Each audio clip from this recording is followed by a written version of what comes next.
Welcome listeners, आज का हमारा टॉपिक है कोर्स MPA 012 एडमिनिस्ट्रेटिव थ्योरी की यूनिट 17 न्यू ऑर्गेनाइजेशन कल्चर। किसी भी कंपनी की सक्सेस सिर्फ उसके प्रोडक्ट्स या स्ट्रैटेजी पर डिपेंड नहीं करती, बल्कि उसके कल्चर पे करती है। तो चलिए आज इसी अदृश्य लेकिन सबसे शक्तिशाली ताकत को समझते हैं। तो आज हम क्या क्या देखने वाले हैं? सबसे पहले हम समझेंगे ये ऑर्गेनाइजेशन कल्चर आखिर है क्या, फिर देखेंगे कि ये किन चीजों से बनता है और इसके मेन टाइप्स कौन कौन से हैं। इसके बाद हम आज के जमाने के सबसे जरूरी कॉन्सेप्ट लर्निंग ऑर्गेनाइजेशन को जानेंगे और आखिर में ये भी समझेंगे कि एक बेहतरीन कल्चर असल में बनाया कैसे जाता है। तो चलिए शुरू करते हैं बिल्कुल बेसिक सवाल से। ये ऑर्गेनाइजेशन कल्चर आखिर है क्या चीज? वेल, इसे किसी भी ऑर्गेनाइजेशन की पर्सनैलिटी समझिए। ये वो अनकहे नियम हैं, वो आदतें और वैल्यूज हैं जो ये तय करती हैं कि लोग वहाँ कैसे सोचते हैं, कैसा महसूस करते हैं और सबसे जरूरी कैसे काम करते हैं। इसको और सिंपल तरीके से समझते हैं, जैसे हर इंसान का अपना एक अलग कैरेक्टर होता है, एक अंदाज होता है, ठीक वैसे ही हर कंपनी का भी होता है और बस वही कैरेक्टर, वही अंदाज उसका कल्चर है। और कमाल की बात यह है कि ये कल्चर ना एक आइसबर्ग की तरह होता है।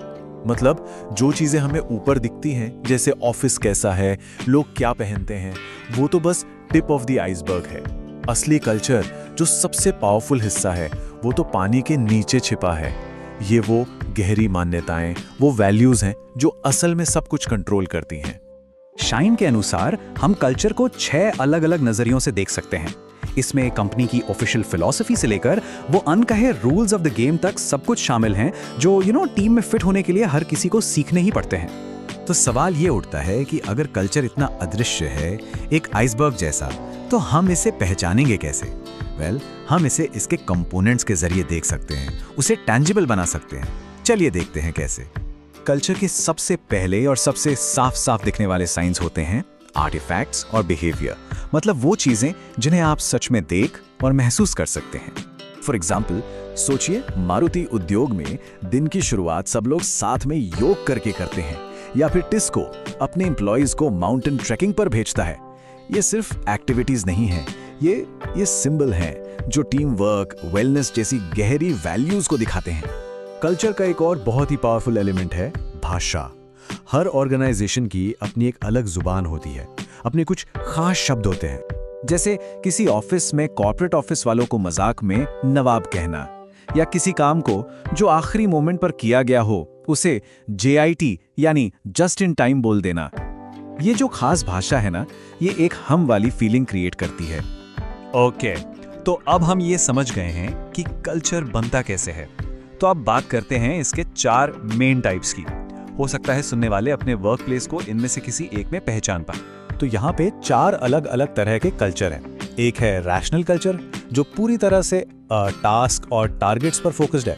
तो दूसरी तरफ है कंसेंशुअल कल्चर जहाँ टीम और रिश्तों को सबसे ज्यादा इंपॉर्टेंस दी जाती है। जैसे एक क्रिएटिव एड एजेंसी में आपको शायद डेवलपमेंटल कल्चर मिलेगा, इनोवेशन वाला। जबकि एक सरकारी दफ्तर में हायरार्किकल कल्चर जहाँ नियम कानून ज्यादा चलते हैं, वो ज्यादा कॉमन है। आज की जो फास्ट पेस दुनिया है ना, उसमें सिर्फ सरवाइव करना काफी नहीं है। इसीलिए एक नया आइडियल सामने आया है, लर्निंग ऑर्गेनाइजेशन। मतलब एक ऐसा संगठन जो कंटिन्यूअसली सीखता है और खुद को बेहतर बनाता है। पीटर सेंज ने इसे बहुत खूब समझाया है। उनका आइडिया एक ऐसा माहौल बनाने का है जहां लगातार सीखना, मतलब कंटिन्यूअस लर्निंग ऑर्गेनाइजेशन की आदत बन जाए, उसके DNA में शामिल हो जाए। तो लर्निंग ऑर्गेनाइजेशन बनने के लिए सबसे पहला और सबसे जरूरी कदम क्या है? वो है अलाइनमेंट। इसका मतलब ये है कि ऑर्गेनाइजेशन का हर एक हिस्सा, उसका मिशन, उसके लोग, उसके सिस्टम्स सब एक ही डायरेक्शन में काम करें। जब विजन, लोग और प्रोसेस सब एक लाइन में आ जाते हैं ना, तभी जाकर हाई परफॉर्मेंस कल्चर बनता है। ओके, तो अब आते हैं सबसे प्रैक्टिकल सवाल पर। थ्योरी तो बहुत हो गई, कोई ऑर्गेनाइजेशन इस नए हाई परफॉर्मेंस कल्चर को असल में बनाता कैसे है? अब एक्शन की बात करते हैं। देखिए, एक नया कल्चर बनाना कोई एक दिन का काम नहीं है, ये एक पूरी प्रोसेस है। इसकी शुरुआत होती है बाहर की दुनिया को सुनने से, मतलब अपने कस्टमर से फीडबैक लेने से, और ये अंदर अपने ही लोगों में से चेंज एजेंट्स को ढूंढने और उन्हें पावर देने तक जाती है। और हाँ, इस पूरे बदलाव में लीडरशिप का रोल एब्सोल्युटली क्रिटिकल है।